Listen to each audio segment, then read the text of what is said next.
অনুরাগের ছোঁয়া সিরিয়ালে আজকের পর্বে আপনারা দেখতে চলেছেন যে সূর্য বলে উৎপলকে, ভাই তোমার চুলটা না পুরো মেয়ে ছেলের মতন, কিছু মনে করো না। উর্মি বলে, হ্যাঁ সূর্য, তা দেখতে খুবই উৎপল লাগছে আমাকে। তারপর হঠাৎ করে সূর্য জিজ্ঞাসা করে, এই তুমি অনুগত্য নিয়েছিলে না, কথা বললে যে? উৎপল বলে, বকা খেয়ে ভুলে গেলাম আমি। তখন সূর্য বলে, না না ঠিক আছে, তুমি শুধু দেখো আমার ভাই যেন আউট হাউসের দিকে না যায়। তখন জয় বলে, না না আমি তো একদমই আর যাবো না। তারপর দীপা বলে, আমার জন্য তিস্তা, জয়, উর্মি সবাই কষ্টে আছে। তখন রূপা বলে, তুমি এসব ভেবো না মা, রূপা ছোট হয়ে সব বুঝতে পারছে, তুমি কেন বুঝতে পারছো না মা? তখন দীপা বলে, এত কথা কোথা থেকে শিখেছিস? তখন সোনা বলে, ও পাকা মেয়ে তাই। তারপর সোনা বলে, তোমাকেও বাবার মতন ফার্স্ট বয় হতে হবে মা। তারপর দীপা কলেজে যাবার সময় টোটো খারাপ হয়ে যায়। তখন দীপা টোটোওয়ালাকে বলে, আমাকে তাড়াতাড়ি ক্লাসে পৌঁছাতে হবে তো, না হলে দেরি হয়ে যাবে।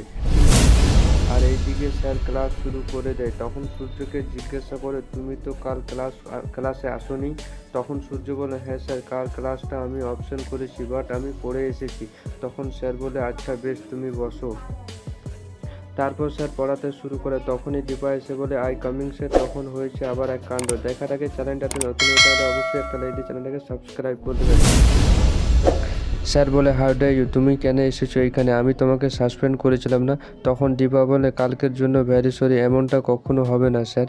তখন স্যার বলে, আমি আমার ডিসিশন নিয়ে নিয়েছি। তখন ঋত্বিক উঠে বলে, আগের দিন যেভাবে ক্লাস না করে চলে গিয়েছিল, আপনাকে অপমান করেছিল, সেটা আপনি ভুলে গেছেন স্যার? তারপর সূর্য উঠে পড়ে বলে, ক্লাস না করার জন্য যদি ক্লাস থেকে বেরিয়ে যেতে হয় তাহলে আমিও বেরিয়ে যাব, আমিও ক্লাস করিনি। তখন দীপাকে বলে সূর্য, চলো লেটস গো। তারপর দীপাকে যে পছন্দ করে সে স্যার এসে বলে, কাউকে কোথাও যেতে হবে না, আমি চলে এসেছি, দীপাকে ক্ষমা করে দিন স্যার, দীপা অন্যজনের আউট হাউসে থাকে। এই কথাটা ভুল করে বলে ফেলে দীপার লাভার্সের সূর্যর সামনে। তারপর সূর্য বলে, তুমি কার আউট হাউসে থাকো? তখন দীপা মনে মনে বলে, হে ভগবান, সন্তোষী স্যার বেশি কথা বলায় আজ না সর্বনাশ হয়ে যায়।